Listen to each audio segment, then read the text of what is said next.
everybody. My name is Catherine Ziff. I'm the director of the Bristol Historical and Preservation Society. Welcome. It's nice to see, welcome to the new faces and hello again to the old faces. We meet again.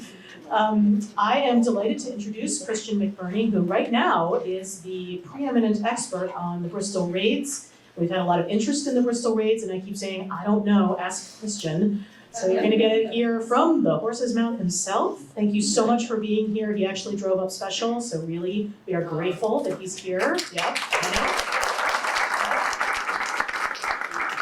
Never take the upper level of the George Washington Bridge. So. Yeah, stay off the bridge in all forms. Anyway, Christian, take it away. Thank you so much. Thank you. All right. All right, well, thank you, everyone, for being here. Great audience, and look forward to your questions afterwards. Before I begin, a couple of items. One, I do have some Rhode Island history books. At the end of the lecture, I'll point out their names. Also, how many of you, I'm the editor-publisher of Small State Big History, a Rhode Island history blog. How many of you are on my email list? If you can raise your hands. Wow, that's the least ever in such a large audience. So, you know, I'm not making a good job inroads in Bristol. I actually have 2,750 Rhode Island history lovers who get my email. I send it out once a week. And there's one article. Some are by me, most are not. And then there's a website you can go to as well. So, you know, if you like Rhode Island history, please sign up. Please sign up on the second and third pages. And please be neat in your writing. I miss about 5 or 10% because I can't read it. What does that say? I can't tell. All right. And I always get my pen back. I suspect in Bristol I'm going to get my pen back. So, if you could pass that around. Depends what kind of pen. I think I'm already on it. You're already on it. Great. Okay. My talk today is going to focus on the British Army's raid on Bristol on May 25th, 1778, a very sad day for Bristol. And my argument is that there are some striking similarities between that raid and the raid at Lexington and Concord that started the Revolutionary War on April 19th, 1775. I was actually at the reenactment. I got there at Lexington at 3:15 in the morning. Got my place to view it and had a great day. You'll see some photos that I took that, you know, because it's similar, the photos are helpful. What's unusual about this, you know, a lot of my talks are about military aspects, but this one really involves a lot about civilians, you know, people like yourselves. Their houses were burned. How devastating that is. A major church was burned. About 30 residents of Bristol were taken prisoner. They were held in prison ships in Newport Harbor, awful places. About overall 70 other people from, you know, Warren and Kickemuit were held as prisoners as well. So we'll go through that. Now, prior to the Revolutionary War, the American Revolution, Bristol was a relatively small city. Its total population in 1774 was only 1,209 people, 1,079 whites, 114 blacks, and 16 Indians. By comparison, Newport had a population of 9,208 and Providence 4,321. Here's a great close-up of a map by a British mapper. They did marvelous maps, so we'll take advantage of that. And you can see Bristol there tucked in. Of course, when the British mapmaker did it, they did it for military purposes and planning, so this would come in handy. The African slave trade in Bristol was a minor economic activity at this point. My Dark Voyage book covers the Rhode Island slave trade to some extent. Most of its commercial vessels were engaged in the North American coastal trade, some to the Caribbean. Prominent Bristol white families included the Bradfords, Potters, Pierces, Pecks, Reynolds, Russells, and Monroes. The DeWolf family was not really important or dominant at this point. As with other ports in the 13 mainland colonies, most of the population supported the patriot cause, independence from Great Britain. But there were some, called Loyalists or Tories, who supported continued rule by the Crown and Great Britain. And when the Revolutionary War broke out at Lexington and Concord on April 19th, 1775, deep concern spread throughout Bristol. It was, after all, a small port sitting on an exposed coastline. So this is the map, the whole map on the left there by Charles Blaskowitz, and here's another close-up of that map showing Bristol. Obviously, at the time, the Royal Navy had the most powerful navy in the world, and America couldn't really stop it, so there was great concern. Concern morphed into panic when Captain James Wallace, commanding the Royal Navy's 20-gun frigate HMS Rose, and a squadron of other vessels that he commanded, sailed into Narragansett Bay. During the night of October 7, 1775, Wallace brought his squadron over to Bristol and bombed Bristol for failing to provide provisions for his squadron. No one was injured by the cannonballs. Some houses were hit, but the Reverend John Burt of Bristol's Congregational Church, the most important church in town, ran into a cornfield to escape the bombardment, suffered a heart attack, and he died. William Bradford courageously met with Captain Wallace on the Rose to negotiate a settlement, and understandably, Bristol authorities agreed to give Wallace 40 sheep. On December 7th, 1776, a Royal Navy fleet of 16 warships and 54 transport vessels carrying 7,100 German, British, and Loyalist troops on board arrived in Narragansett Bay. Here's a painting made in about 1900. And the next day, the British Army occupied Newport and the rest of Aquidneck Island, as well as Jamestown. The British Army would stay for about 3 years. The occupation of Newport by the British Army had a profound effect on Bristol. Many families fled Bristol for safer communities away from the coast, including Rehoboth, Swansea, and Dighton in Massachusetts. In a military census, here's a copy of one page from the Rhode Island State Archives. About 93 white men aged 16 and older moved out of Bristol. Of course, many women and children and elderly followed them. That left 146 white men aged between 16 and over remaining in Bristol. Needless to say, life in Bristol was very much disrupted. Those who remained attempted to defend the port. 2 artillery batteries were established, one at Bristol Ferry, down by the water, and the other at Papasquash Point. A third artillery post was established in the compact part of Bristol, where we are, at Warehouse Point, which was described as opposite the Long Wharf. So probably right down where Herreshoff Maritime Museum is today. As in all Rhode Island towns, many Bristol men able to bear arms enlisted in the Continental, State, and County regiments to oppose the British Army. A total of 6 Bristol enslaved men obtained their freedom by enlisting in the 1st Rhode Island Regiment of Continentals. And that's actually my next book. That's an impressive number given the town's small population. And here's a well-known drawing by a French officer of the Black Regiment on the far left, and on the far right is an artilleryman, which is perhaps more relevant for this lecture. 2 state infantry regiments were formed that were intended to guard against potential incursions by the British from Newport. One that served in Bristol was called Crary's Regiment.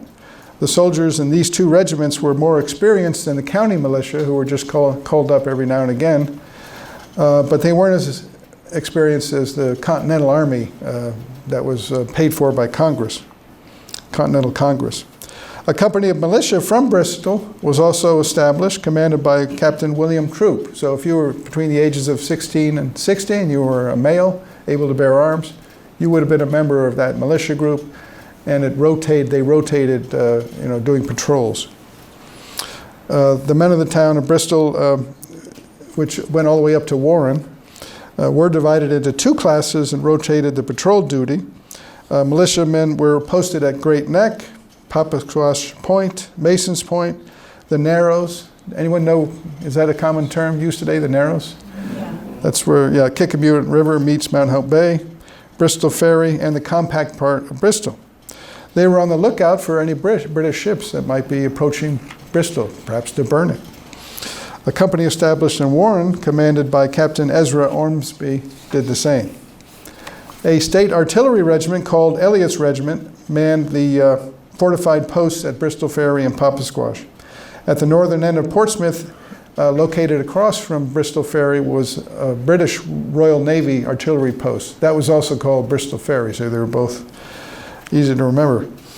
The outstanding event in Bristol's history, I think, is the British raid on the port on May 25, 1778.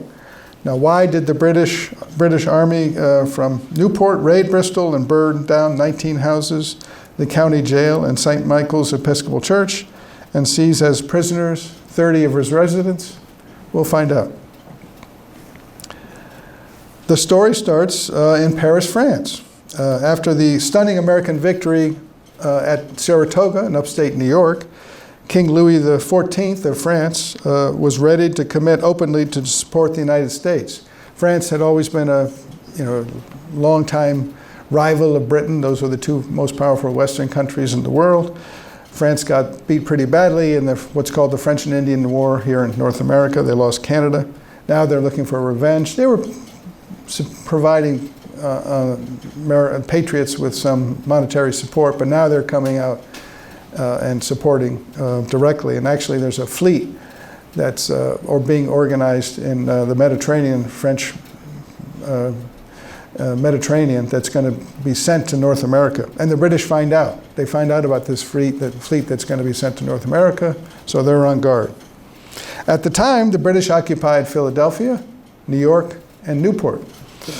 Those are three of the four most important cities in colonial times. Who could name the fourth most important one? Charleston, South Carolina. That's right, Charleston, South Carolina. So it appeared that Newport was the weak link, and it could fall to an invasion by Americans and French forces. So the commander-in-chief of British forces in Newport, Major General Robert Pigott, took notice. Here's Pigott. I used to think his name was Pigot, nice French name, but then I read a diary, and they don't spell very well, but they do spell phonetically, so it's pretty clearly Pigott. In early May, some British prisoners who escaped from a New England jail just arrived in Newport. They informed British officers that the rebels are collecting boats at Providence, East Greenwich, and Warren, and that an expedition is the general talk of the country, and they, American patriots, expressed their hopes of being in possession of Newport before the middle of June. Then Pigott learned that in Warren, Americans had collected military stores for that purpose, as well as about 125 flatboats at a bridge spanning the Kickemuit River.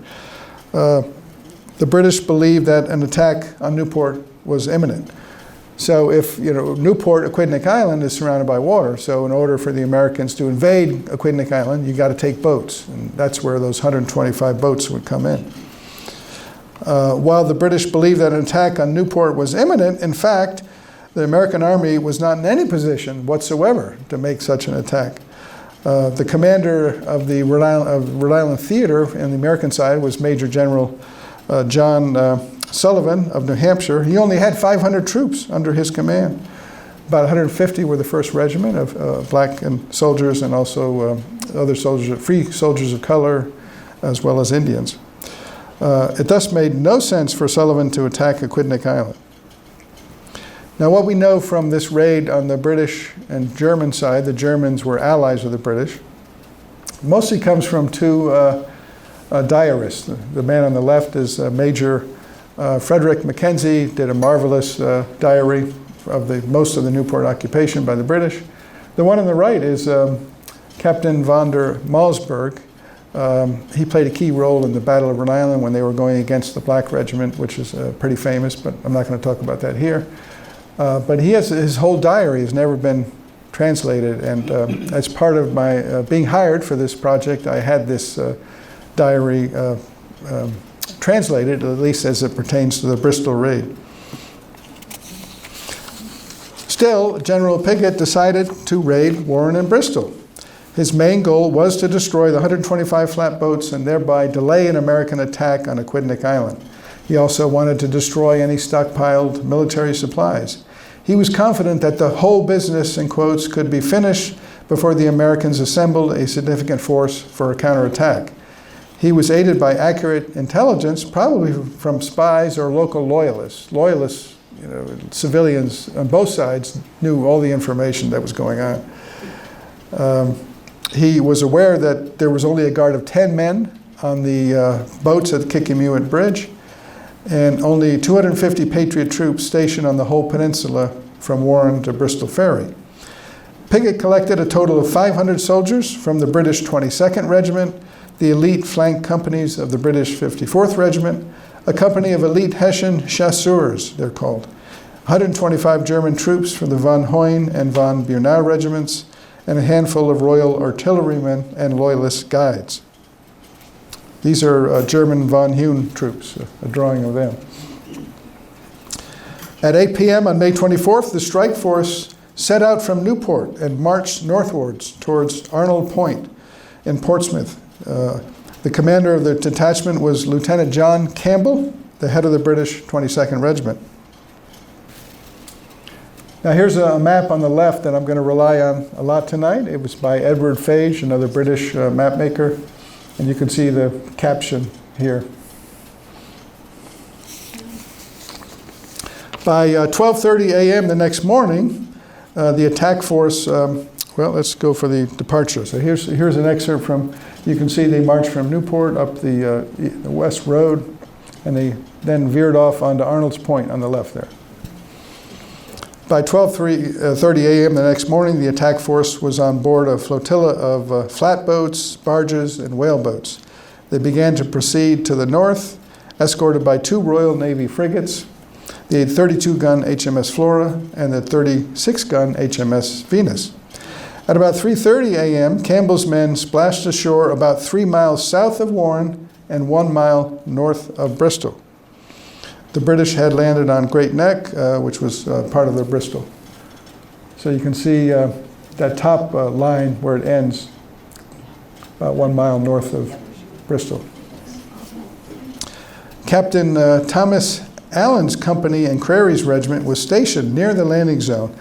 And once the men realized what was happening, they scrambled out of their camp so quickly that they left behind 25 blankets, 13 shirts, 12 shoes, 8 hats, and a musket, as well as most of their camp equipment. Allen hailed from Barrington. He lost a musket and his silver-hilted sword. So here's the list of equipment they submitted a reimbursement for with the state. Now Campbell immediately started to seize civilians and make them prisoners. Wow, that's pretty shocking. That's not normal behavior for a British army. And so this must have been a part of a prearranged plan all along. Thomas Champlin at the time was a corporal in Captain William Lawless's company and Crary's regiment. The company too was stationed on Great Neck. Champlin had received permission to sleep at his nearby home near the border of Warren the night of May 24th. And he took advantage of that, and on his early return the next morning, according to his wife Christy, he was then said to be the first man that discovered the enemy through the fog. Christy further recalled that he hallooed to my father and told him the British had come, but my father was taken by them as well as many others on the neck before they had time to escape.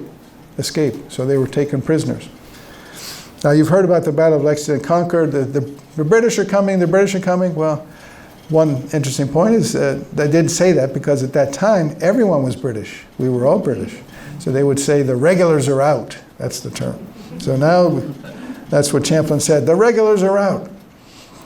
As the sun rose at about 5:15 a.m., the men from Captain Gideon Westcott's battery, part of Colonel Elliott's artillery regiment, located at Papasquash Point, spotted the HMS Flora and opened fire. The civilians and soldiers in Bristol County all heard the gunfire, so they were alerted, but they didn't know what was going on. In response to Westcott's artillery fire, Campbell sent a captain and 30 men in a flatboat south to Papasquash Point. So you can see that interior line there.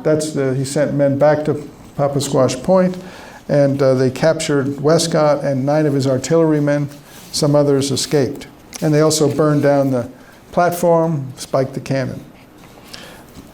Campbell marched his main force to north to Warren, and then he left a company of chasseurs at the corner of the crossroad of a road entering Warren and another leading to the east. Campbell took the rest of his troops east to the bridge spanning the Kickemuit River. So here's a close-up of that one. And interesting, they call it Mill Bridge.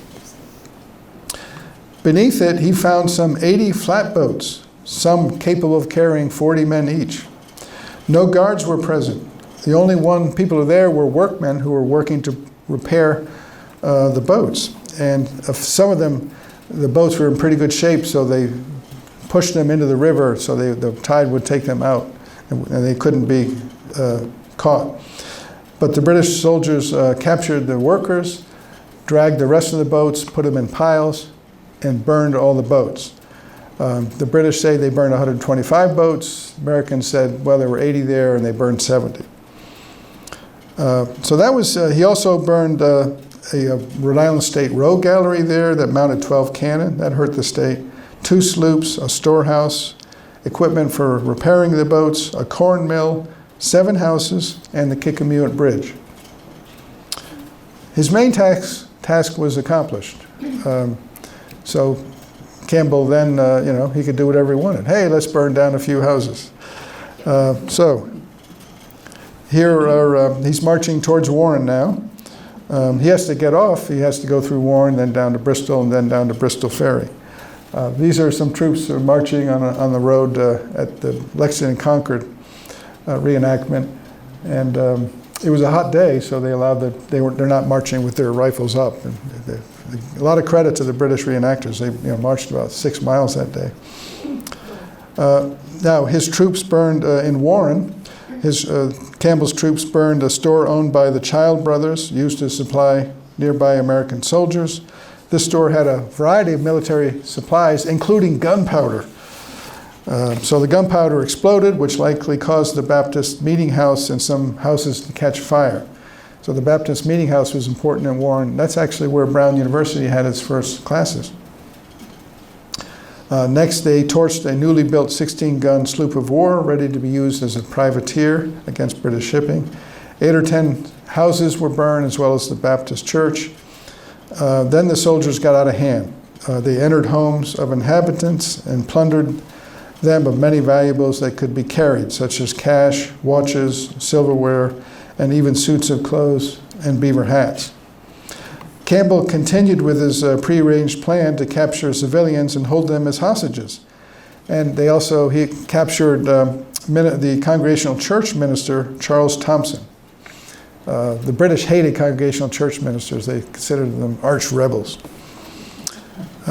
Campbell next set his sights on Bristol, about 4 miles to the south. His men began to march there, taking on the way both white and black farmers as prisoners. So you can see the march down to Bristol. British troops reportedly threatened to throw an elderly woman into a dank Newport prison if she did not divulge the number and location of American troops in Bristol. Not surprisingly, she complied. Campbell learned that quartered in Bristol was a detachment of Colonel Crary's 2nd Rhode Island Regiment and a Nathan Pierce's Rhode Island State Artillery Company, in all about 250 men. Marching south, Campbell's men did not escape unscathed. The British Major Mackenzie wrote in his diary, I quote, "As the alarm had by this time become general and many of the rebels had assembled, the British troops were continually fired upon during their march from behind walls, trees, and houses by about 300 rebels." I think that's probably a little exaggerated. At this point, I would say probably 120. The British column was further harried along by 2 and 3 pounders of Colonel Daniel Tillinghast, United Company of Train and of Artillery based in Providence. So it got down here pretty quickly.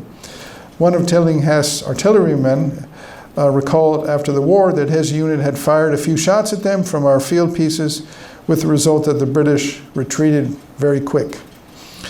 At this point of the raid was beginning to resemble the Battle of Lexington and Concord. On that day, on April 19, 1775, a British force of about 700 regulars left Boston and marched to Lexington and Concord. After military confrontations at the Lexington Green and the North Bridge in Concord, Colonel Francis Smith of the British Army, who was then in Newport in 1778, led the march of his men back to Boston. Here's a drawing of the Lexington and Concord march. First, Smith had a 5-mile march from Concord back to Lexington. Meanwhile, aroused patriot militiamen and Minutemen left their homes with their muskets and set up ambushes for the British detachment.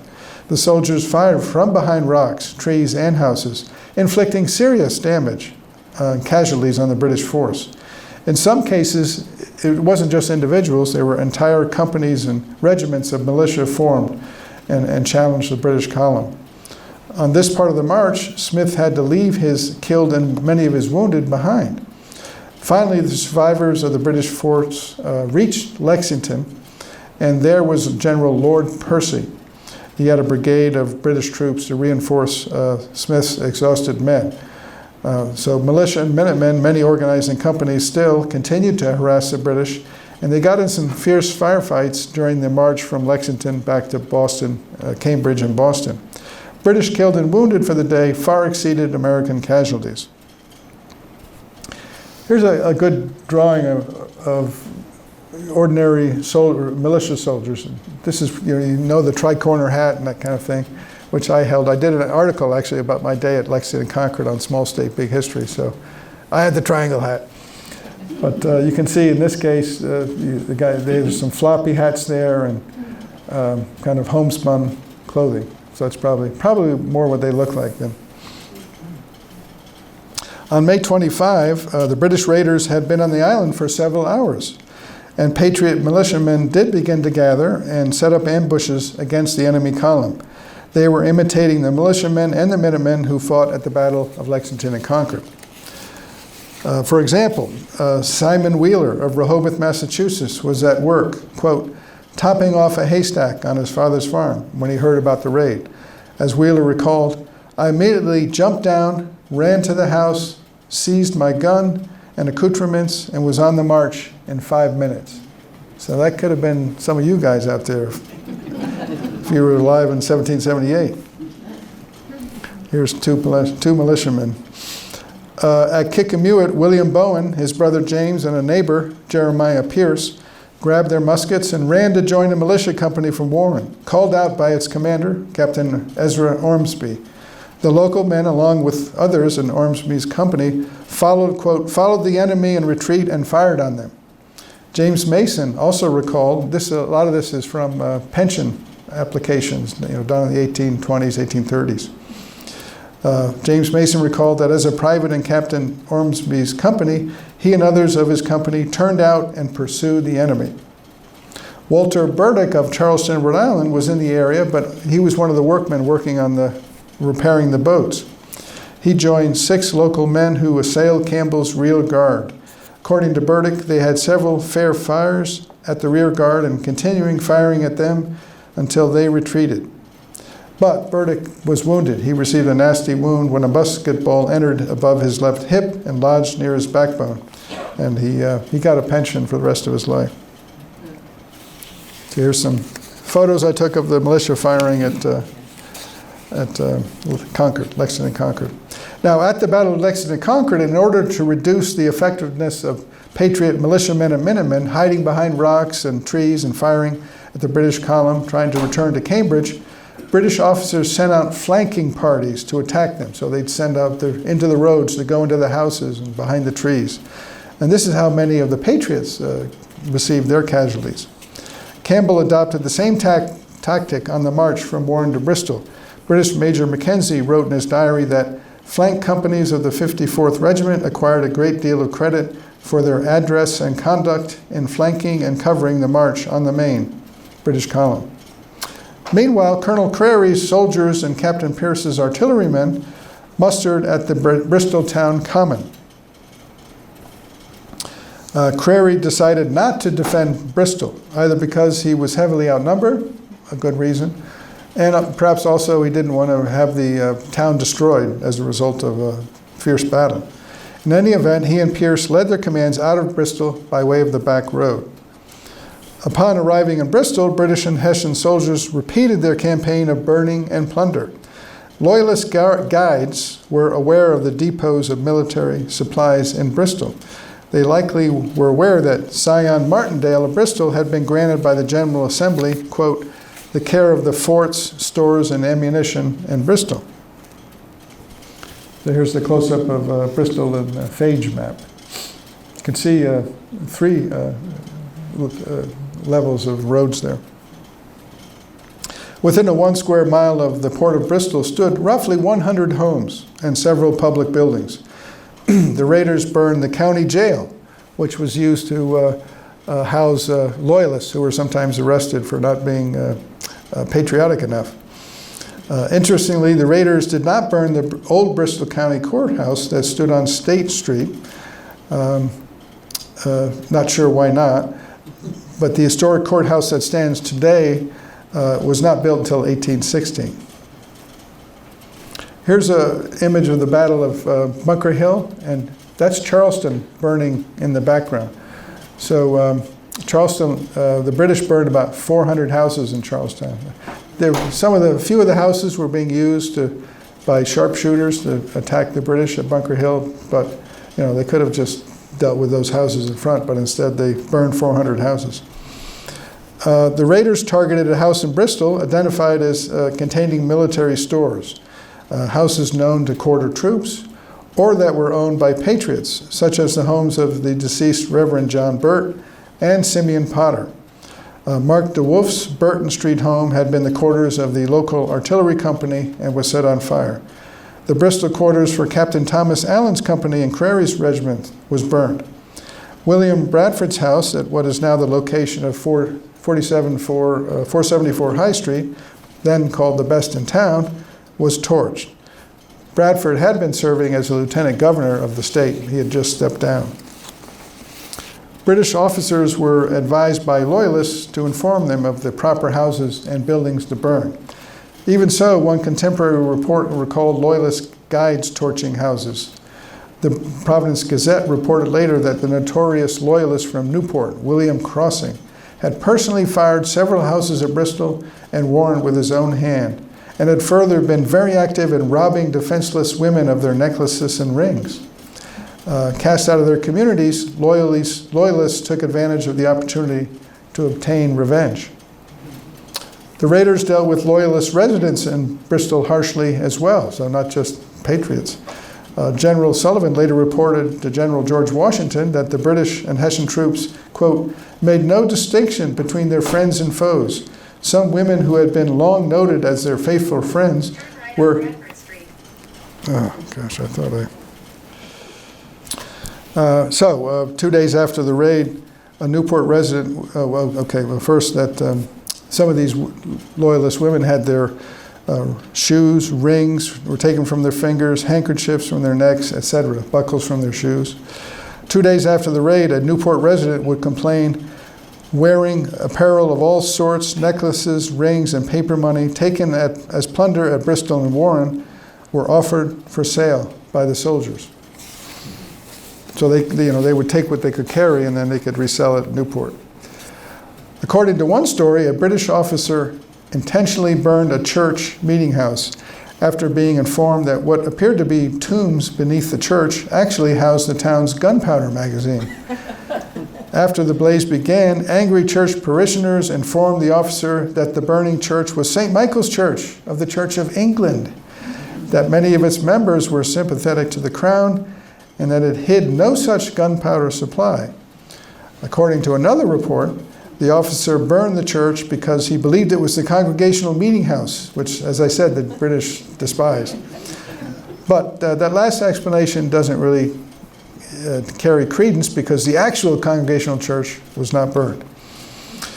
Now, while the intentional torching of the church is possible, I think in all likelihood the fire had been ignited accidentally, probably from stray embers from burning houses that floated onto the church's roof. Regardless, the church, with a good bell and a clock, was reduced to ashes, with nothing left of it but its funeral pile. Unlike the current St. Michael's, which is made of stone, the one that burned was wooden, and it was made in 1720. So when they complained about the loss of the church, they focused on the good bell and clock. It was more valuable than the wooden church, I guess. The most reliable report is that 19 houses in Bristol were burned down. Seems probable that several of them were not intentionally burned but caught fire after a nearby house had been intentionally torched. Other structures were burned too, such as barns and other outbuildings. In Bristol, Campbell grabbed another 30 prisoners, including the town miller, William Gladding, and an African-American named Caesar Blagrove. Also seized was Hezekiah Usher. He was a well-known loyalist, but he was grabbed too.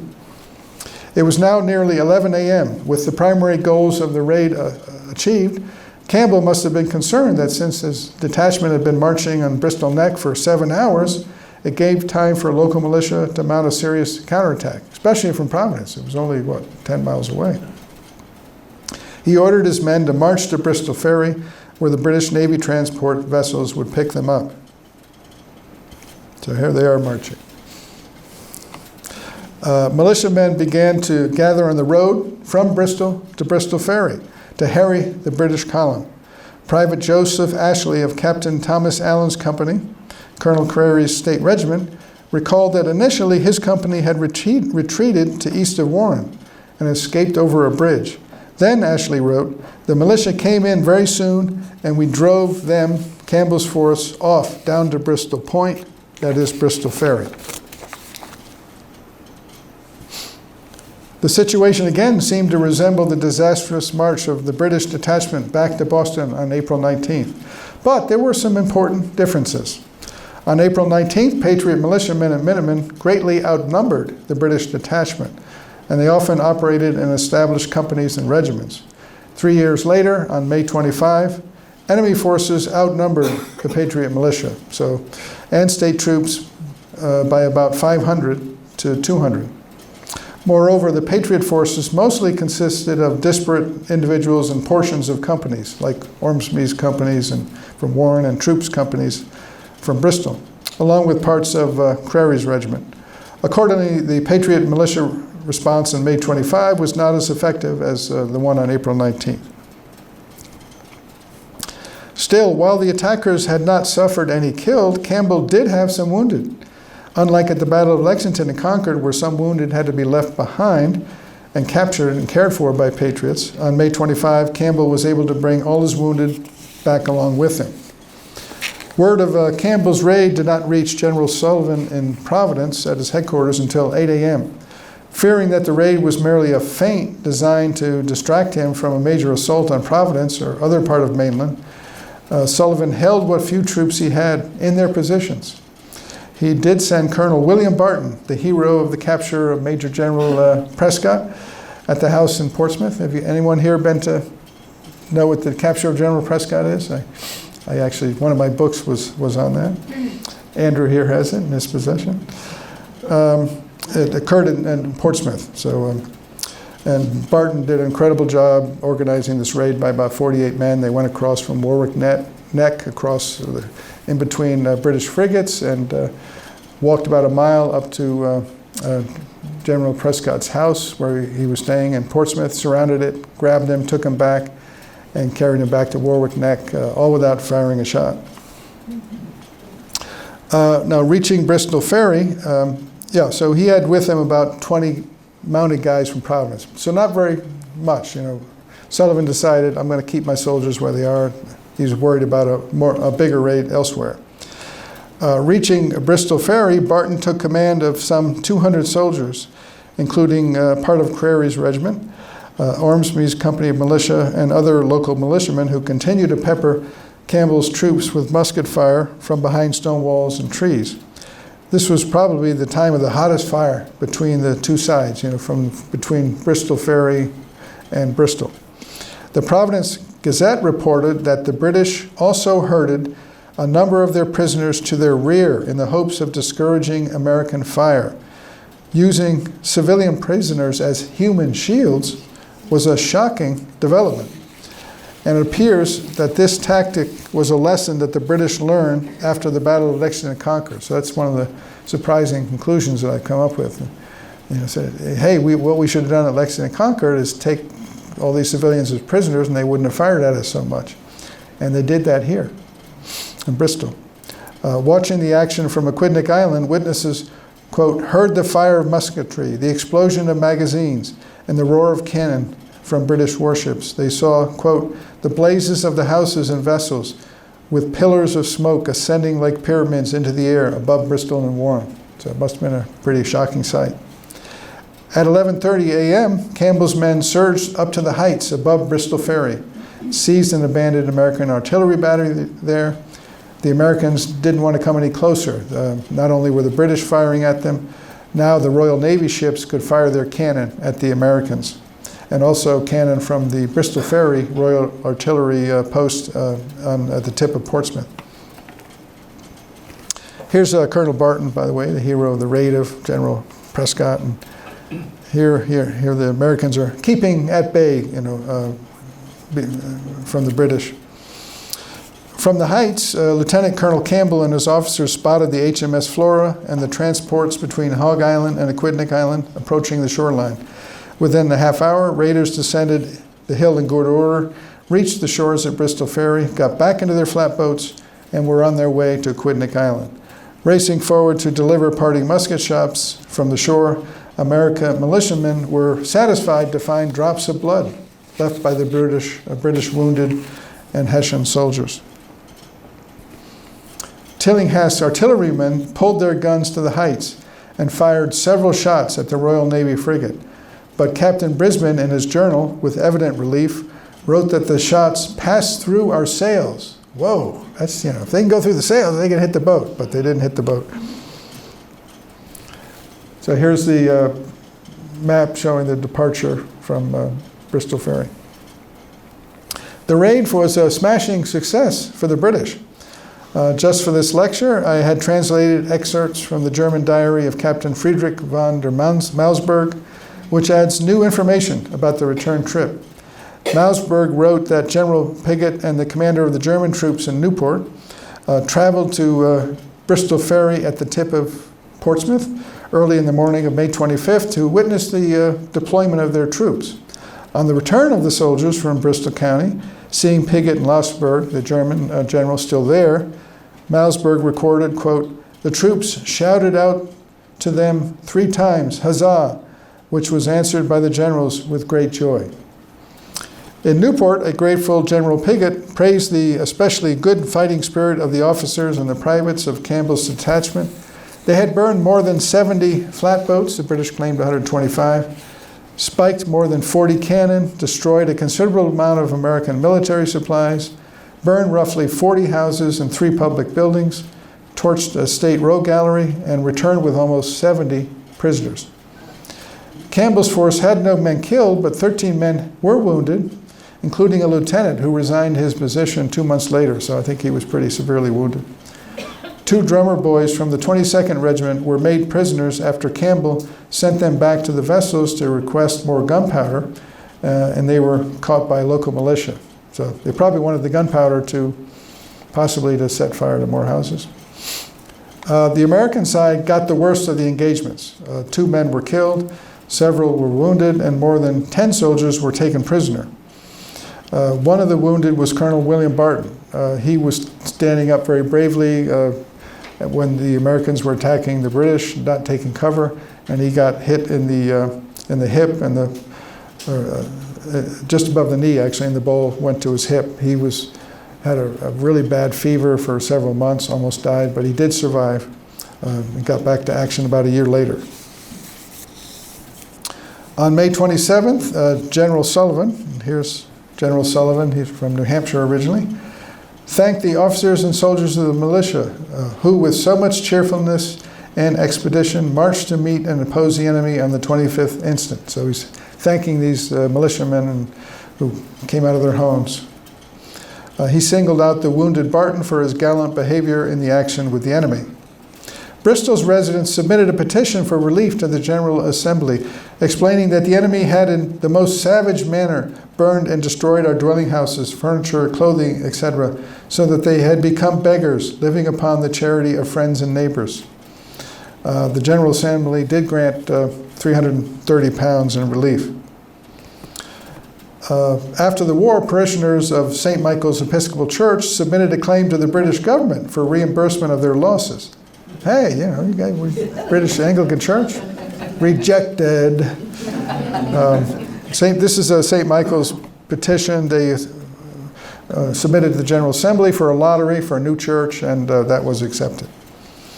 Meanwhile, General Sullivan and Piggott entered into a heated dispute. Sullivan complained that had the British raid kept to destroying military equipment and stores, without wantonly destroying defenseless towns, burning houses consecrated to the deity, plundering and abusing innocent inhabitants, and dragging them from their peaceful habitations unarmed and unoffending men, such an expedition might have shone with splendor. It is now darkened with savage cruelty and stained in indelible disgrace. They wrote better in those days, you know.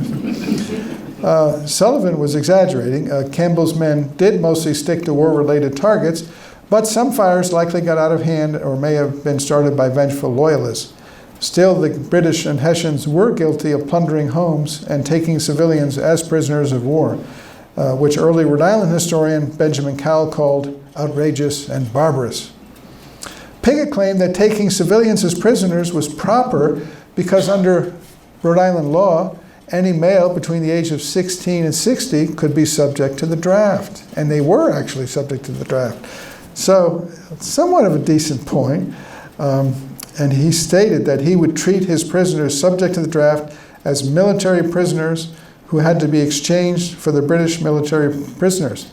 Otherwise, he warned, they would be sent to British prisons in New York. Piggott at least did release prisoners who were not subject to the draft, that is, young boys and elderly men. I'm not sure any females were taken prisoner, I don't think so. But why were they seized in the first place? Were they seized to be human shields? I mean, clearly, a very elderly man like myself is not going to be subject to the draft, and young boys. The Newport prison ships were bad enough. I did an article for the Rhode Island History magazine on those a number of years ago. But the New York prison ships were known to be real death traps. So Piggott's threat was taken seriously. Here's a drawing of the New York prison ship Jersey, one of the deadliest prison ships. On June 22nd, Piggott and former Deputy Governor William Bradford, whose home had been destroyed, agreed to trade captured British sailors for the remaining Bristol County prisoners. The Congregational minister, Charles Thompson, wasn't exchanged. He was held back, and he was actually on the Jersey prison ship before he was exchanged. Fortunately, he survived. General Sullivan ultimately landed on Aquidneck Island in early August 1778 with a large American army, and in an attempt to seize Newport and the rest of the island and capture the British garrison. They were joined by the French Navy. Bristol was busy in August as one of the main collection points for supplies and soldiers. After the Battle of Rhode Island on August 29, and the American Army's evacuation of Aquidneck Island 2 days later, many of the American wounded were tended here in Bristol. Bristol also became one of the important bases for the American forces that continued to surround the British Army on Aquidneck Island. The Marquis de Lafayette stayed in Bristol for a brief time in the first half of September 1778, reportedly using the Joseph Reynolds house as his headquarters. There's Lafayette with a servant. The British Army and naval forces finally departed Newport in October 1779. Bristol served as a location of a hospital for French troops after a French expeditionary force in July 1780 arrived at Newport under General Rochambeau. Both George Washington and the French General Comte de Rochambeau would visit and pass through Bristol later in the war. Bristol's contribution to the war effort, along with the contributions of hundreds of other towns, helped America ultimately to win its independence from Great Britain. But few towns can say that the British raided and burned many buildings in their town. And only Bristol can say that it held the first Independence Day parade, its first Independence Day parade on July 4th, 1786, and that it is now the sponsor of the country's oldest July 4th parade. So some photos that I took a couple of years ago. That ends my talk. Thank you.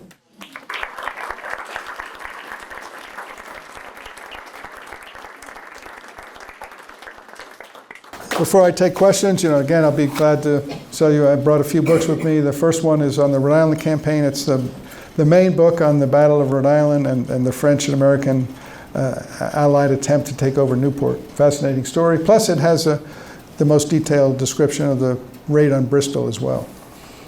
Kidnapping the Enemy, that's the capture of General Prescott by Barton that Andrew has. And I think it's one of my best written books. It's a good story and a tragedy and ultimately a victory. Then Spies in Revolutionary Rhode Island. That's some fun spy stories about what happened here. A lot happened in Rhode Island.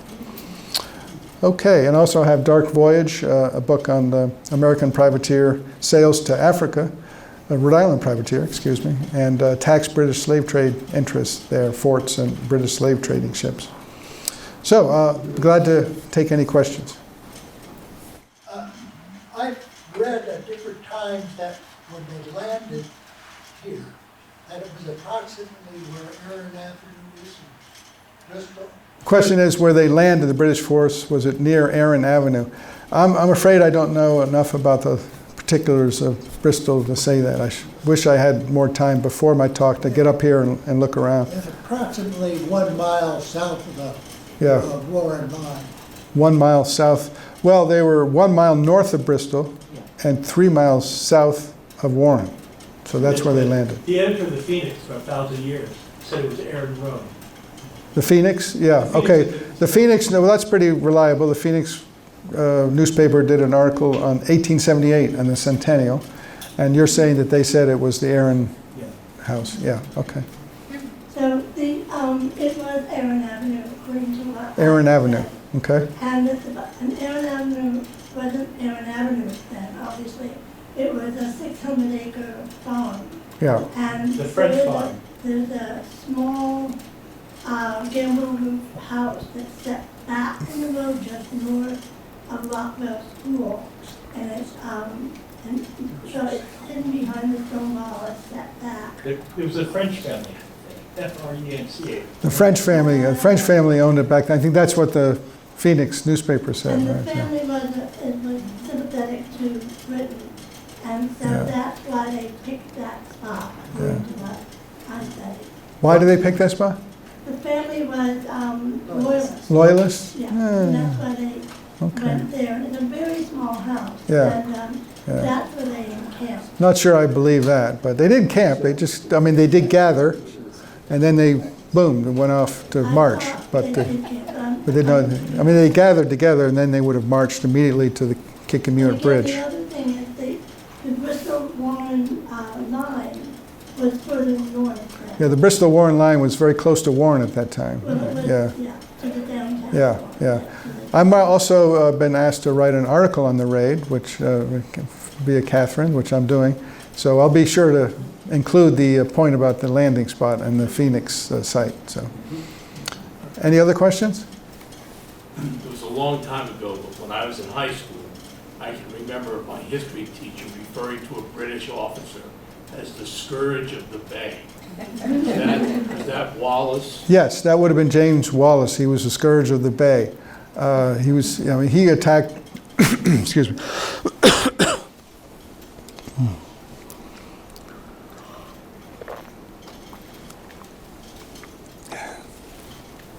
He attacked Jamestown. Supposedly somebody fired at one of his ships, so he landed a bunch of Marines in Jamestown and burned about 8 houses and killed a man. There was a battle on Prudence Island. Wallace went there to grab there used to be a lot of houses on Prudence Island, which is interesting back then, and farms, and he went to grab all the livestock and farm produce, but there was an ambush laid there by the Americans, so there was a little battle. He threatened to bomb Newport on several occasions, which really scared them. So he was pretty tough. So. If I may, you mentioned pensions. Could you give us some idea about how much those pensions were? I mean, I realize with today's dollars, but just in general. That's an interesting question. The question is, I would review as part of my research pension applications done by veterans, surviving veterans, 1818, 1832. It basically was £8 a month. Now, I haven't done the math on that, but not a huge amount of money probably, but a lot of these guys were poor. It's a sad state that a lot of the veterans were, after the war, were poor, and maybe it was PTSD and something like that, but they appreciated it. They really tried hard to get those that pension. Why did the British have such animus for the Congregational Church? Why did the British have animus for the Congregational Church? Because they were spreading vile information about patriotism and how evil the British were and how we have to get independence from England. The Congregational was very much patriotic, whereas the Church of England, on the other hand, was more supporting the crown, including in Newport, and the ministers actually had to, take a solemn oath in favor of King George III. So that didn't stand well with the patriots. So. Any other questions? Who was that Captain Wallace? What side was he on? Captain James Wallace was a British Navy commander of the Royal Navy. So, yeah. Any other questions? You mentioned Jack Sisson quite a bit in kidnapping the enemy, and I believe he was from Warren too, correct? And did he play any kind of role in this? Jack Sisson, he's mentioning Jack Sisson. There was one black man who played a role in the capture of General Prescott. And they don't really know who he was. Jack Sisson seems like looks like the top candidate. But actually, he came from Tiverton. He didn't come from Warren, I believe, yeah. Anything else? Okay, and someone's got the sign-up sheet, so, well, thank you very much for attending. So.